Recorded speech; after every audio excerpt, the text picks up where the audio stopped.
Hello beautiful people and welcome back to my YouTube channel. We are meeting after 1 week. Not that anybody must have noticed my absence, but first things first. So we had a first comment which was a feedback and it was a constructive criticism, I would say, and I love it. So it was on the last video, which was the British one. So it says, keep improving. I would advise you to not overuse your facial expression or overreact. We are going to try to work on this because I have also heard this comment from one of my friend while he was making my audition that मेरे eyebrows बहुत thick है, so मैं थोड़ा सा भी react करती हूँ तो वो ज़्यादा लगने लगता है. I'm trying to work on that, so it is a good suggestion. Also, be little slower and more grounded. So I guess more grounded means more into the present of that character, more into what is happening to that character, and be a little slower. Okay, work on emotions and expression, otherwise it's good. Thank you. Keep improving. So that was so sweet, thank you. And one of the commenters said ki, oh dear, the accent needs a lot of work. So that was really funny, and yeah, I know it does, but I'm happy that I have got a few comments from people who are not my friends, and yeah, they're good comments. Let's get straight into today's video. Today's video is going to be in Hindi and the script is from the very acclaimed film Lapata Ladies. वो मुझे सबसे recent लगा, and the text was also something that we should try with respect to Hindi text from the films. तो yeah, मैंने script निकाली है and it is Jaya's monologue. So Jaya is the character that Pratibha Ranta plays, and I have honestly loved everybody's performance, especially Sparsh's performance in that film, and it is a really beautiful film. तो बात करते हैं इस पे. The script is when Jaya gets caught. तो उसे पकड़ लिया जाता है, वो जो भी इतने टाइम से प्लान आउट कर रही थी. If you have watch the film you know, भागने का प्लान आउट कर रही थी वो, to go to Dehradun and study further, क्योंकि अभी उसकी शादी जहाँ हो चुकी थी वो आदमी बहुत बुरा आदमी है. जितना हमें पूरे फिल्म से पता चलता है कि उसकी पहली पत्नी जलकर मर चुकी थी जस्ट बिकॉज उसको बच्चा नहीं हो रहा था. जली है या जलाई गई है ये हमें नहीं पता. शी नोज कि इसके साथ रह के कुछ भी नहीं होने वाला है, एंड इसके साथ रह के मार ही खाना है. जिंदा भी रहूंगी या नहीं पता नहीं, एंड फ्रीडम तो दूर की बात है, पढ़ाई करने देना तो बहुत ही दूर की बात है. सो इतने सब थॉट प्रोसेस से वो गुजर रही है. एंड अबाउट जया इज की she is a very fierce girl, क्योंकि अपने शादी से भाग के जाना and to live at someone else's house जिसकी पत्नी, मतलब the vibes are exchange, right, but it is also a very big risk. अगर आज की सोसाइटी में देखें रियलिस्टिकली, तो किसी के पास जाके रहना and not being the wife, being just as a girl who is lost. So she could have easily been मतलब अगवा हो सकती थी, उसको कोई उठा के ले जा सकता था, मोलेस्ट हो सकती थी, बहुत कुछ हो सकता था उसके साथ, but she still took the risk because उसका पति और बुरा है. So she is like कि अगर उसका एक डायलॉग भी है, अगर किस्मत इतना बड़ा इशारा करे तो फिर हम वापस लौट जाए, इतने बड़े बुड़बक थोड़ी ना है हम. तो वो माइंडसेट से वो आती है, and she is a very ambitious girl, और बहुत आगे जाएगी आगे जाके, ऐसे उसके लक्षण है. तो ये वो लड़की है.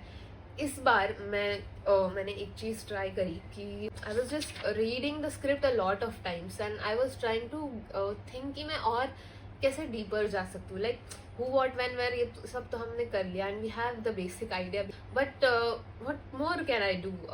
सो व्हाट आई डिड इज कि जो मेरा मोनोलॉग है उसका मैं हर एक सेंटेंस पढ़ के उसके पीछे इमेजिन करने का ट्राई कर रही थी. सो फॉर एग्जाम्पल, पहला डायलॉग है कि सच बोलते तो का मान जाते, रहने देते हमको अकेले.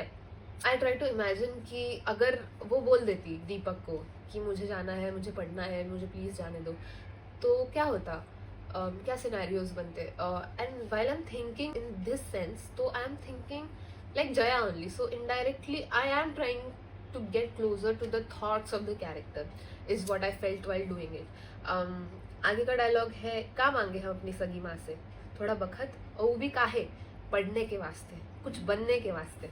अब इसमें बहुत सारी चीज़ें कि का मांगे हम अपनी माँ से, तो माँ है, माँ कैसी होगी, उनका घर कैसे होगा, और जब वो बोली होगी अपनी माँ से कि मुझे शादी नहीं करनी, तो उसकी माँ का क्या रिएक्शन हुआ होगा, या उसकी माँ ने ऑफकोर्स बोला होगा कि नहीं तुझे शादी करनी पड़ेगी, हम नहीं अफोर्ड कर सकते तुम्हारा पढ़ना या ये कुछ, हमें अपनी रिस्पॉन्सिबिलिटी करनी है, तुम्हारा ब्याह करके देना है, फिर तुम रहो अपने पति के साथ, फॉर एग्जाम्पल ये सब बोला होगा उसकी माँ ने।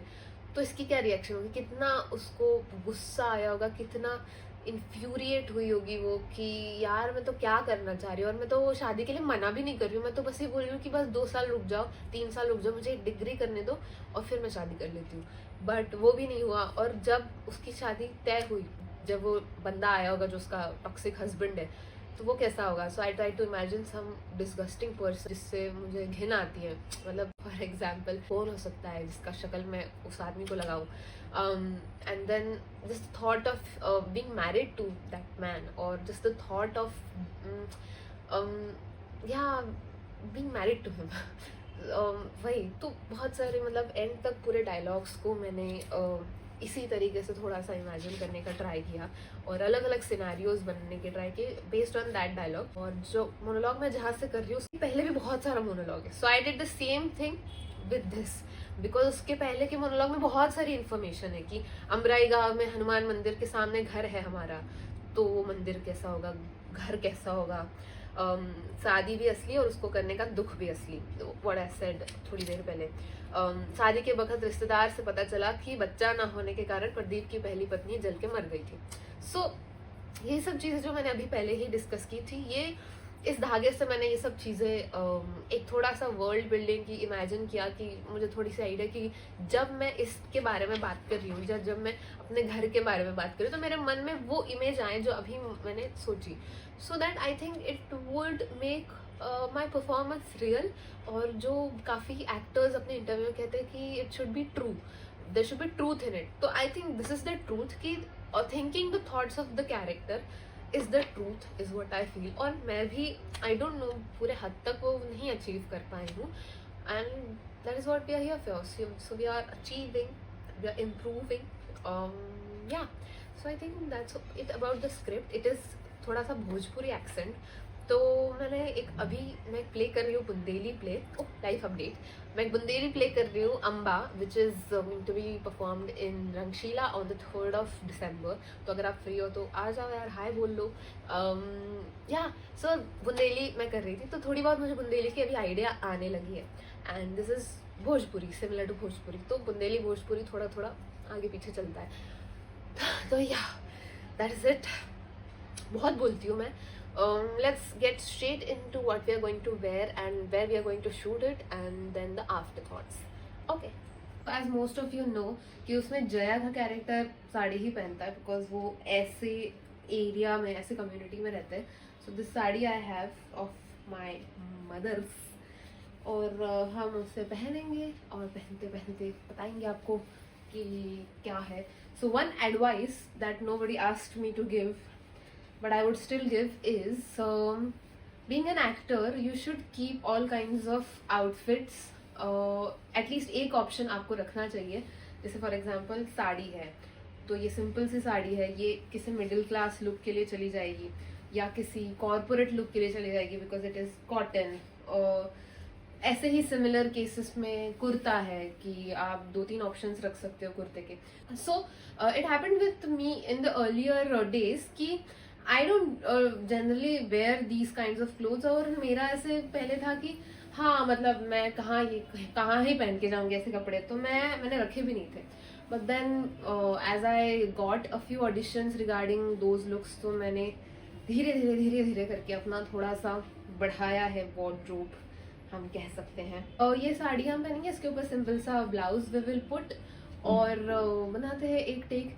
We will shoot here only in this corner because she is in the police station, तो थोड़ा सा वैसा ही ब्लैंक टाइप का ये वॉल पीछे आएगा तो ज़्यादा अच्छा रहेगा। और मैं सोच रही हूँ ये वाला लाइट जो मैं पिछले वीडियोस में मैंने कभी रखा नहीं है, तो ये मैं इस बार रखूँ, क्योंकि वो थोड़ा ऐसे कोल्ड वाइब देता है, लाइक पुलिस स्टेशन। तो देखते हैं कैसा फील आता है, but I would most probably keep this light. So yeah, that is it. Makeup जो भी मैंने अभी लिपस्टिक लगाई है वो भी निकाल दूंगी और एक चोटी पहन लूंगी. That's the costume. I will meet you once I get ready. So I just shot my audition. और एक और चीज़ मैंने अपने कॉस्ट्यूम में ऐड की थी is this sweater, because I saw the scene. उसमें उसने साड़ी के अंदर स्वेटर पहना है एंड ऊपर से साड़ी ली है. So I thought it is a good addition and it shows कि क्या वेदर हो सकता है या adds a little bit more character. तो फिर मैंने भी किया एंड देन ऐसे चोटी बनाई एंड देन अ बिंदी. तो ये कॉस्ट्यूम में मैंने एडिशन किया है. And my 2 cents for this video is कि जब आप अकेले बनाते हो तो sometimes you get stuck and you don't understand कि if it is going right or if it is a good take or things like that, or you're just monotonous or you just don't know क्या इसमें और क्या हो सकता है. So it's okay to take help with your friend, or it's okay to make takes with your friends. मैंने monologue इसलिए शुरू किया because I didn't get anybody जो कंसिस्टेंटली मेरे साथ कुछ करे. सो आई थॉट कि मैं खुद ही कर लेती हूँ. बट देन समटाइम्स अगर कोई अवेलेबल हो तो it's good to do scene works with people and have them watch your video or have them give their feedback. So yeah, this was about today's video and I'll see you in the next one. और comments छोड़ते रहना, मुझे बताना how it was and feedback देते रहना. You can also suggest कि मैं कौन से और scenes पे काम कर सकती हूँ. I would love to hear that and मिलते हैं next video में. Bye.